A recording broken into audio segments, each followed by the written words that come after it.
7872 سال پہلے وید ویاس جی نے جو بھوشیہ پران لکھا اس کا یہ شلوک اٹھائیے جس کے اندر صاف طور پر کلیئر کیا گیا ہے کہ شودرو برہمن تامتی، کوئی بھی آدمی پرماتما کے سر سے پیدا نہیں ہوتا ہے. پیدا ہر انسان ایک سمان برابر پیدا ہوتا ہے ان دا ورلڈ، دنیا کے اندر.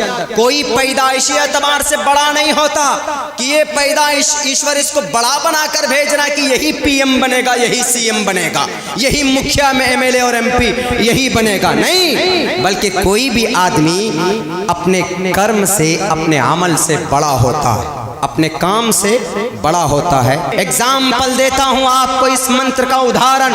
ہندوستان کی تقدیر لکھنے والا، ہندوستان کے سمویدھان کو لکھنے والا کون؟ تاریخ معلوم ہونا چاہیے ہندوستان کے لوگوں. میرے نوجوان ساتھیوں، آپ سے بھی گزارش ہے جتنا وقت آپ سوشل میڈیا پر ایکٹیو ہوتے ہیں، جتنی دیر میں آپ سلمان خان صاحب کی کوئی پکچر ریلیز ہوتی ہے تو 2 بجے رات پر آپ اس کو ڈاؤن لوڈ کرتے ہیں کہ 12 بجے رات کو ذرا نیٹ ورک فری رہے گا، ہم اس ٹریلر کو سیو کرتے ہیں اور اس کو آف لائن کر کے دیکھیں گے.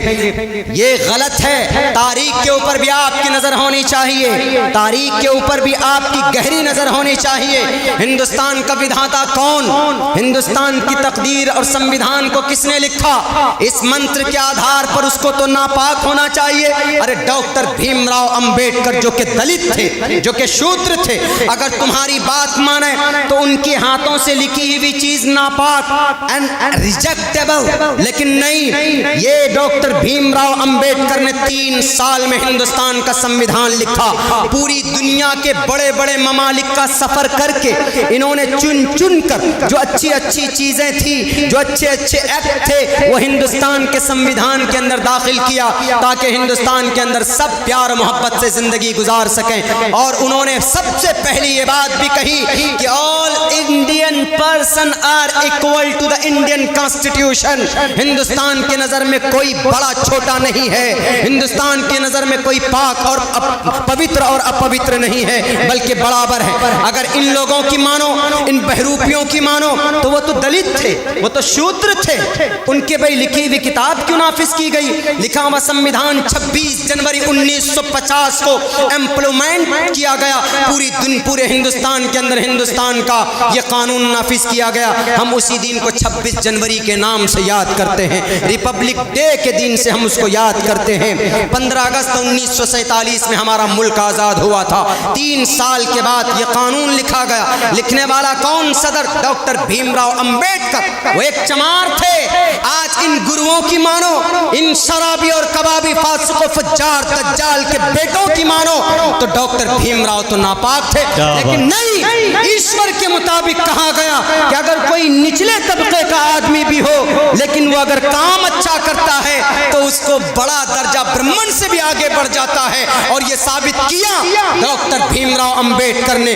پوری دنیا کے اندر ادب سے نام لیا جاتا ہے. کیوں؟ کیونکہ آدمی بھلے ہی چھوٹے فیملی سے بلونگ کرتا تھا لیکن کام اتنا اچھا کر گیا. ہندوستان کے پوری اس تقریباً جتنے بھی لوگ ہیں ان کو ایک اتنا خوبصورت نظام دے کر کے گئے. پوری دنیا کے اندر ان کا ریسپیکٹ اور ان کی عزت کی جاتی ہے.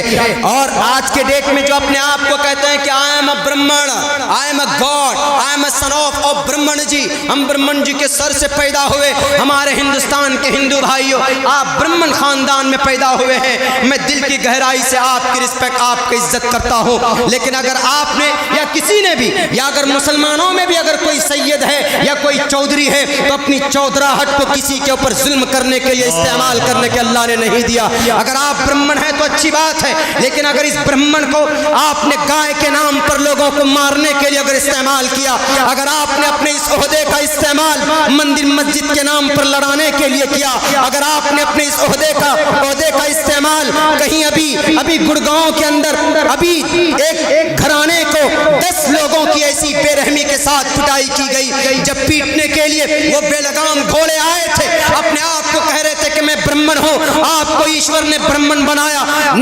معصوم نہتھے لاچار لوگوں کے اوپر اتیاچار کرنے کے لیے نہیں. کہاں یہ ہمارا ہندوستان جا رہا؟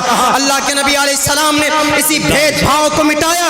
اسلام اسی لیے قیامت تک رہے گا کہ اگر 1450 سال بعد بھی اگر دھرم کے نام پر بانٹنے کی کوشش کرے یا اگر برہمن اور شودر کے نام پر کسی کو پوتر اپوتر کہنے کا پرچار کرے تو محمد الرسول اللہ نے کہا تھا، اسلام نے کہا تھا کہ اللہ کی نظر میں کوئی ذات کی اہمیت نہیں ہے، برادری کی اہمیت نہیں ہے، بلکہ وہاں پر کرم کو دیکھا جاتا ہے، وہاں پر عمل کو دیکھا جاتا ہے۔ اگر کوئی دھرم کے نام پر، برادری کے نام پر اگر کوئی کامیاب ہوتا تو ابو لہب کامیاب ہوتا، ابو جہل کامیاب ہوتا، لیکن ان کی تباہی پر پوری کی پوری صورت اللہ تبارک و تعالیٰ نے نازل کر دی۔ لیکن وہیں پر دیکھو، اگر کرم اچھا ہو تو بھلے ہی غریب ہو، بھلے ہی بدصورت ہو، بھلے ہی وہ نچلے طبقے سے تعلق رکھتا ہو۔ کون؟ بلال حبشی رضی اللہ تعالیٰ عنہ غریب تھے، غلام تھے، لاچار تھے، بے بس تھے، 3 مرتبہ غلام ہو چکے تھے۔ اگر تمہاری مانو تو ان کو تو کچرے میں ڈالنے کے لائق آدمی تھے، لیکن نہیں، اسلام نے کہا لا فضل لعربی علی العجمی، کوئی آدمی اگر مالدار ہے تو غریب کے اوپر کوئی فضیلت نہیں، اگر کوئی خوبصورت ہے تو بدصورت انسان کے اوپر کوئی فضیلت نہیں، اگر کوئی آدمی طاقتور ہے تو کمزور کے اوپر اس کا زور نہیں چلنا چاہیے۔ محمد الرسول اللہ نے، اسلام نے جو قیامت تک رہے گا، ان اچھائیوں کی بنیاد پر ان غلط فہمیوں کو دور کرتا ہے جو آج کے ڈیٹ میں لوگوں کی دل و دماغ کے اندر جو ایلیگیشنز لگائے جاتے ہیں۔ تو اس لیے محمد الرسول اللہ نے کہا کہ بلال تمہارا عمل کیا ہے؟ ارے بتاؤ تو صحیح، تم چلتے ہو مکہ کی گلیوں میں، تیری چلنے کی آہٹ سنائی دیتی ہے جنت الفردوس میں۔